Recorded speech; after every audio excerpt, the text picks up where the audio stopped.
안녕하십니까. 스탁과 스토리, 수다가 있는 수요일 김기수의 돌직구 타임, MTNW 김기수입니다. 인사드리겠습니다. 자, 미국 시장이 오랜만에 급반등을 보여준 상황에서 우리 시장을 맞이했는데 우리 시장은 갭상승 이후 양시장 모두 음봉을 맞았죠.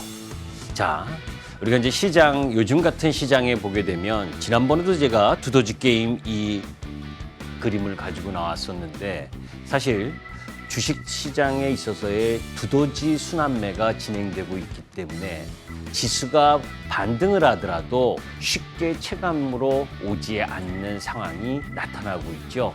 실질적으로 오늘 보게 되면 미국 시장에서 주 상승 흐름을 보여준 쪽은 엔비디아를 비롯한 반도체 장비 쪽 라인하고 또 은행 그리고 대부분의 업종이 상승을 했지만 그래도 그쪽 부분이 중심이었었는데 우리 시장은 반도체 장비나 대부분의 종목이 아침에 갭상승 출발한 이후에 음봉으로 나오고 오히려 이마트라든지 롯데쇼핑이라든지 이 월간 그 휴무 부분을 폐지한다라는 이야기 이런 부분들 속에서 오히려 그런 종목들이 신저가 경신하다가 장대 양봉을 뽑는 흐름들을 보여주고 있죠. 시세의 연속성이 없고 그런 가운데에서 전체 주식시장의 가치는 레벨 다운된 상태다 보니까 많이 빠진 쪽 라인에서 돌아가면서 순환매가 나타나는 상황, 시장의 주도주가 없다라는 이야기인 겁니다. 이런 시장 흐름이 조금 더 지속돼서 그 이후에 주도 섹터 움직임이 전개가 돼야 시장이 강한 상승 랠리가 이어지는데 아직은 그 부분이 조금 요원하죠. 왜 요원한지 그 자세한 내용을 잠시 후 김기수 돌직구 타임을 통해서 말씀을 드리도록 하겠습니다.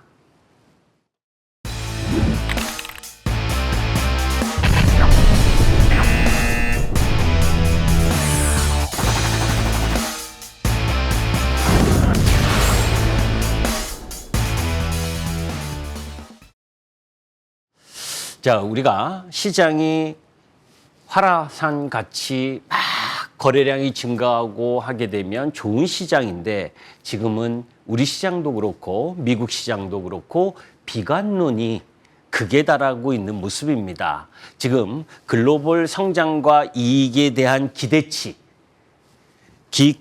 이렇게 지난 6월 부분으로 보게 되면 2008년 리만 브라더스 수준까지 내려와 있죠. 이렇게 내려와 있다라고 하는 부분은 결국 시장에 작용하고 있는 전체적인 관점이 두려움과 그리고 공포 이런 부분에 휩싸여 있다라고 하는 부분이죠. 분명히 가치가 내려온 상황입니다.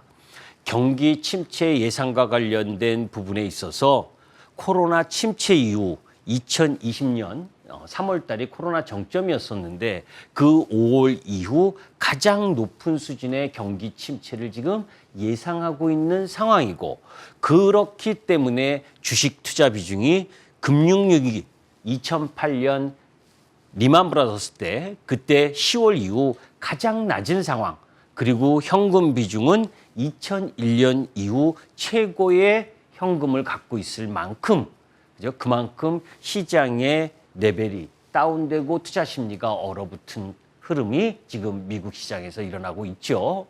자, 이제 그런 상황 속에서 우리가 지표를 좀 보게 되면 사실 급격하게 위축되고 있는 투자 심리가 시장의 전반적인 부분을 강하게 끌어올리고 있지 못하다라고 하는 부분은 여러분들도 이미 알고 있잖아요. 그죠? 학습 효과 이미 2월 24일 러시아 우크라이나 전쟁 이후 가속화된 인플레이션 우려와 긴축의 우려 이런 부분들이 진행되면서 글로벌 제조업 PMI가 지금 빨간색 부분 아직도 50을 기준으로 봐서는 위에 있기 때문에 확장 상태인 겁니다. 그리고 신흥국 제조업 PMI 중국을 비롯한 쪽도 50 이하에 있다가 올라오고 있기 때문에 그래도 제조업 지표는 양호한 흐름이라고 할 수 있죠. 그런데 분명히 제조업 지표, 선진국 제조업 지표가 내려오고 있고 그런 가운데 경기 침체 우려가 진행되고 있지만 그 부분보다 투자 심리, 미시간대 빨간색이 미시간대 소비자 심리 지수인데 이 미시간대 소비자 심리 지수는 급격하게 내려오면서 2008년 금융위기 때보다 더 심리가 위축이 되었다라고 하는 부분입니다. 그러니까 실물 지표보다 투자 심리가 더 위축이 돼 있고 그렇기 때문에 그 투자 심리가 위축이 된 상태이기 때문에 뭐 저축을 더 하거나 소비를 줄이거나 이런 상황이 진행되면 실물 경제까지 후퇴하게 되는 흐름을 보여줄 수 있다라고 하는 부분의 지표 부분입니다. 그런데 여기서 제가 굳이 이 지표를 갖고 온 부분은 실제 앞으로 향후 12개월 내 경기 침체 우려 가능성 그리고 24개월 내의 경기 침체 우려 가능성보다 투자 심리가 더 위축이 되면서 전반적인 우리 시장도 마찬가지고 미국 시장의 종목들의 주가, 가격, 가치가 투자 심리 때문에 더 많이 하락해 있다라고 하는 부분을 우리가 생각하고 염두에 둬야 된다라고 보시면 됩니다. 자, 지난주 우리 시장에 있어서 금리를 인상을 했습니다. 0.5bp 인상을 했고 그런 가운데 이제 7월 FOMC 26일, 27일에 열리게 되지요. 0.75bp를 인상을 할 거냐, 자이언트 스텝을 인상을 할 거냐, 아니면 울트라 스텝, 점보 스텝이라고 하는 이 1포인트를 인상을 할 거냐. 사실은 지난주 소비자 물가 지수가 미국 시장에서 나오면서 예상 8.8%보다 9.1%가 나온 부분. 그러니까 CPI 소비자 물가 지수가 계속 상승한 게 부담이어서 1bp를 예상을 하고 있지만 저는 개인적으로 0.75bp를 인상할 가능성이 높다라고 봅니다. 사실 CPI 인상에 있어서의 구성품으로 보게 되면 상품 부분에 있어서는 기여도가 낮아지고 있어요. 그죠? 반면에 이제 서비스와 그리고 에너지 부분의 기여도가 강화되면서 소비자 물가 지수가 예상보다 더 높게 나온 거였거든요. 그죠? 근데 여기서 우리가 잘 생각해 보면 한 달 전에 5월 소비자 물가 지표가 나왔을 땐 미국 시장이 급락을 했었죠. 그런데 6월 소비자 물가 지표가 나온 부분에 있어서는 미국 시장이 오히려 바닥을 만들고 반등을 하고 있습니다. 예상치보다 더 높게 나오고 있는데도 말이지요. 이미 여러분들께 말씀드렸지만 원자재 가격의 하락, 그리고 유가가 지속적으로 하향 안정화를 보이면서 100불 이하로 내려온 부분, 이런 부분들을 감안한다면 굳이 7월 26일, 27일에 100bp 인상할 가능성은 그렇게 크지 않다라고 봅니다.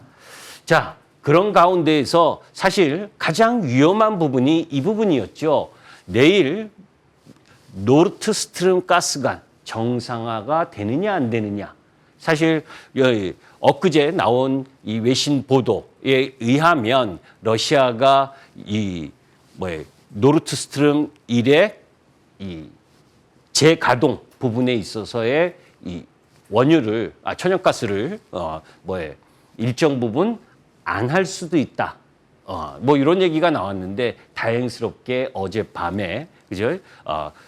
공급은 하되 그 양은 좀 줄이겠다라고 이야기를 하고 있습니다. 지금 유럽 시장은 폭염에 엄청나죠. 여러분들도 뉴스를 통해서 보셨지만 그런 가운데에 겨울을 맞았을 때 이 노르트 스트림 재가동이 되지 않는 경우엔 이 천연가스 가격이 급등할 수 있다라고 하는 부담, 그것이 유럽 경제에 엄청난 파급 영향을 미칠 수 있다라고 하는 부분, 이런 부분들의 우려가 그나마 희석된 뉴스가 나와줘서 미국 시장이 반등할 수 있었는데 러시아 맘이죠, 그죠? 그런 가운데에서 EU의 천연가스 저장 수준이 현재 64%인데 사실은 90% 이상이어야 되거든요, 그죠? 나름대로 이 지금 이 그림에 보시면 러시아 가스 의존도가 뭐 핀란드가 94%, 독일이 49%, 전체적으로는 40% 이상의 이 러시아 의존도 이 부분을 빨리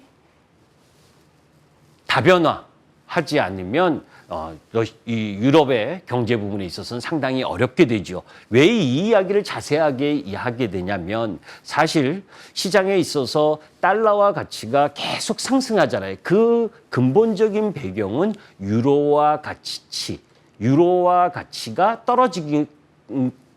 떨어지는 현상 때문인데 그 근본적 부분 중에 하나가 이러한 요인들에 의한 유럽의 경기 침체 가능성이 더 증폭돼 있는 상태이기 때문입니다. 다행스럽게 어제 나온 뉴스 부분에 있어서 내일 열리는 ECB 통화정책회의에서 0.25bp에서 0.5bp까지 유럽이 금리를 인상한다라고 하는 부분, 이 부분이 이제 내일 ECB 통화정책회의를 통해서 나오게 되면 그나마 강세 일변도에 있었던 달러가 다소 주춤할 수 있다라고 하는 부분, 그런 부분들이 진행이 되게 되면 우리 시장, 사실 며칠 전만 해도 원달러 환율이 1326원까지 고점을 찍고 오늘 1310원대로 왔는데 그런 환율 부분이 안정이 돼야 외국인의 복귀가 가능할 것 아닙니까? 그죠? 자, 그런 가운데에서 유가 차트를 제가 미처 준비를 못했는데 지금 130불에 전쟁 이후에 130불 올라갔다가 내려왔습니다. 그죠? 그리고 100불을 하회하고 있죠. 자, 그런 가운데에서 요 며칠 엊그제는 조금 반등을 했었는데 사실 바이든이 중동 순방을 하고 나서 언론들은 바이든이 빈손으로 귀국했다라고 폄하하고 있습니다. 저는 그렇게 보지 않습니다. 그죠? 사실 실질적으로 보게 되면 바이든이 GCC, 그러니까 이 걸프 협력 회의 국가들 6국가와 그리고 또 플러스 3, 이집트나 이라크, 요르단 이 정상회의에서 안보 보장을 확실하게 해줬습니다.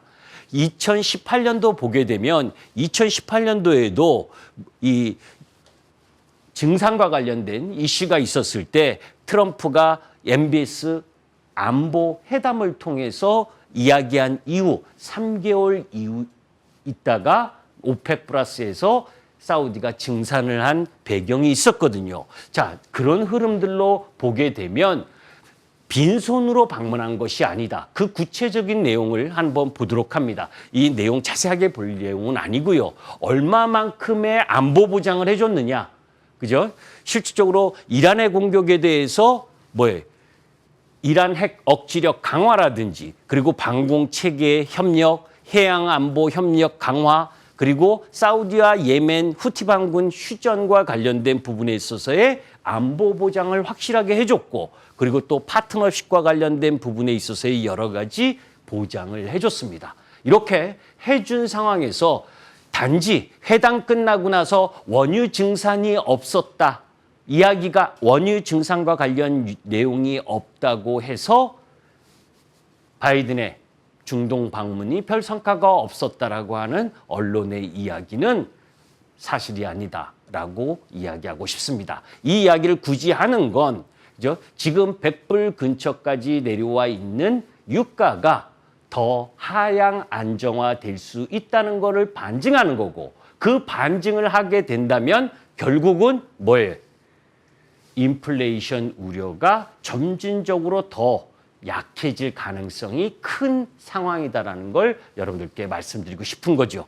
사실 어제는 애플이 난데없이 고용 지출 증가 속도를 감축하겠다 이런 뉴스가 나오면서 그동안 사실 구글이나 테슬라 직원 감축한다, 그리고 우리나라도 어제 SK가 반도체 천주 공장 증설 4조 3천억 부분을 일단 보류한다.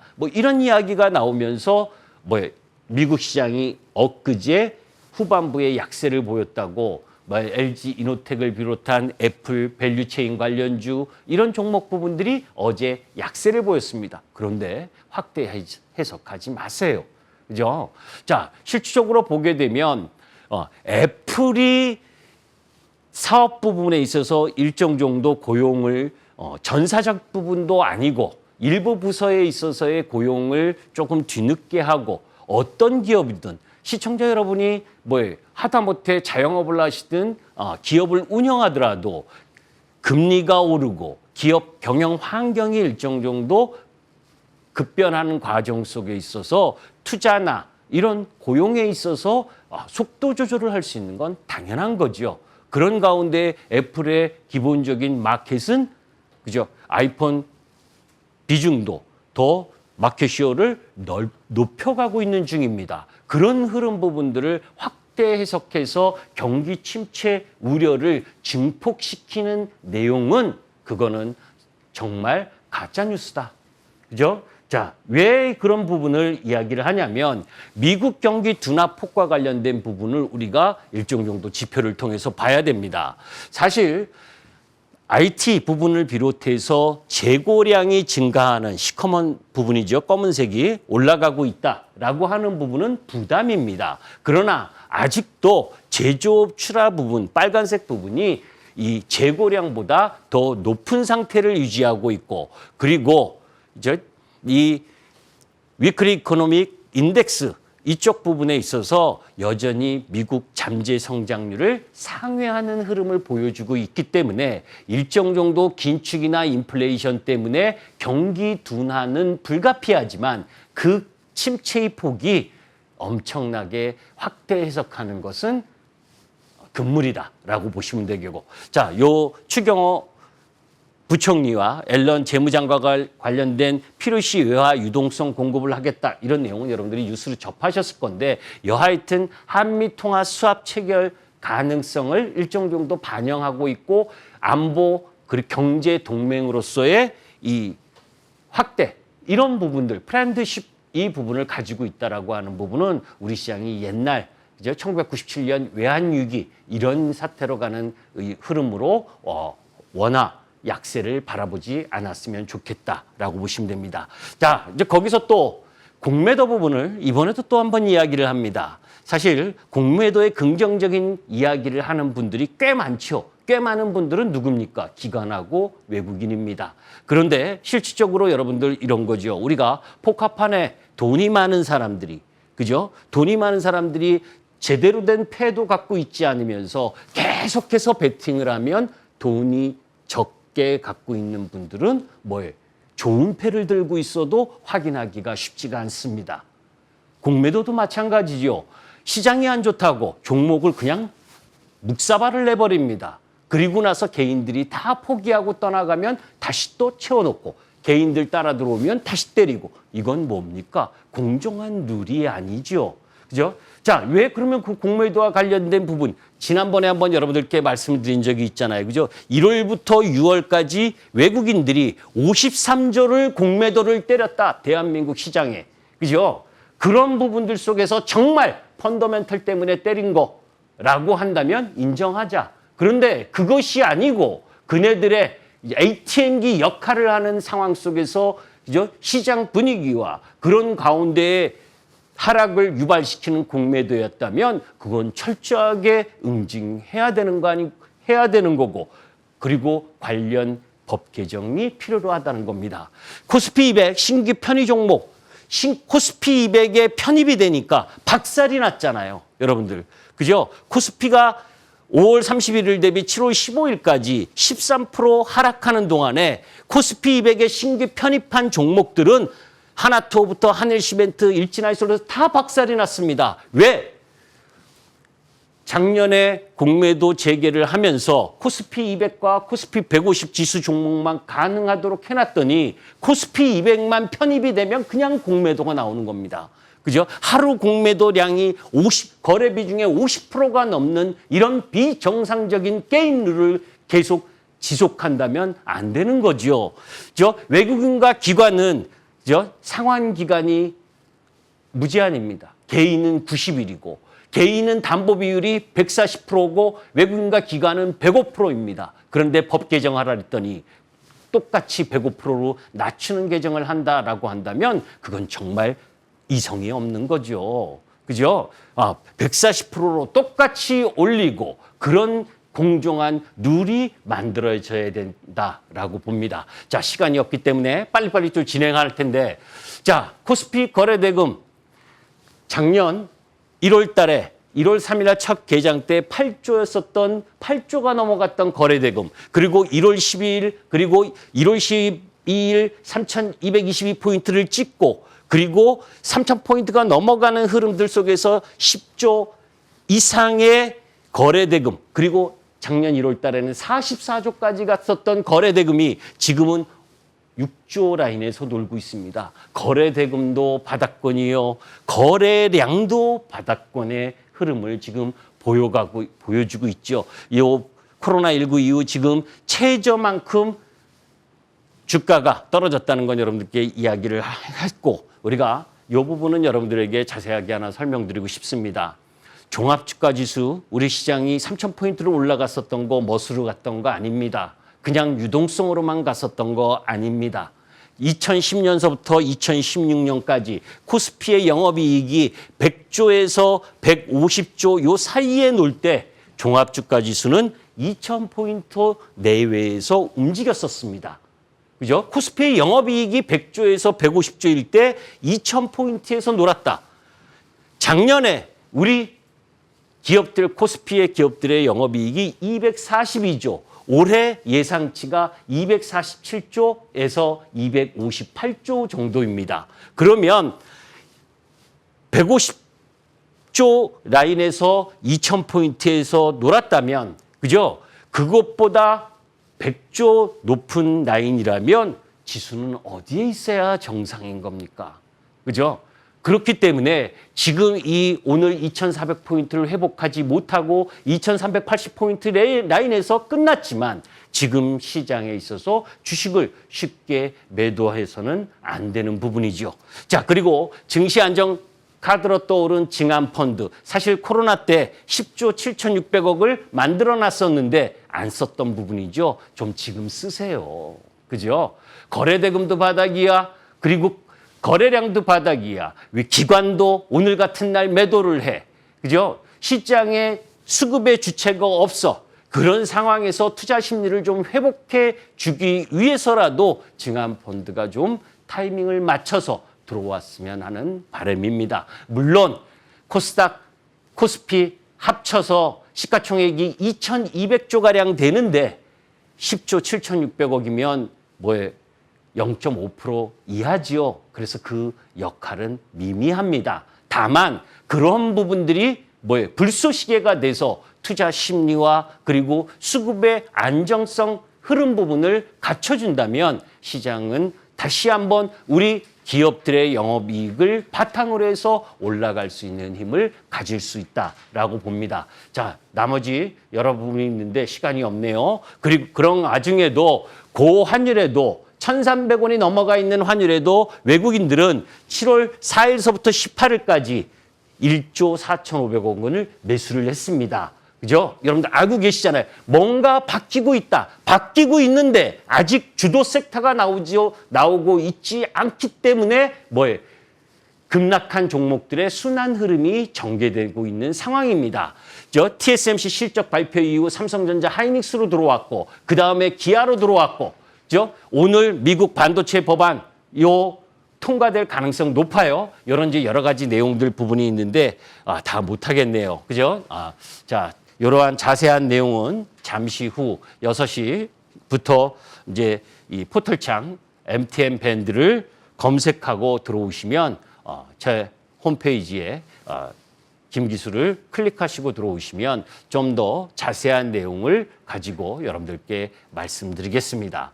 증시 비관론과 떠나고 싶어하는 마음이 높은 상황에서 외국인들의 수급과 구조는 어떠한 흐름을 보이는지, 그리고 향후 주도 섹터가 나타나는 상황이 되려면 어떤 상황이 전개가 돼야 되는지를 말씀드리도록 하겠습니다. 감사합니다. 김기수였습니다.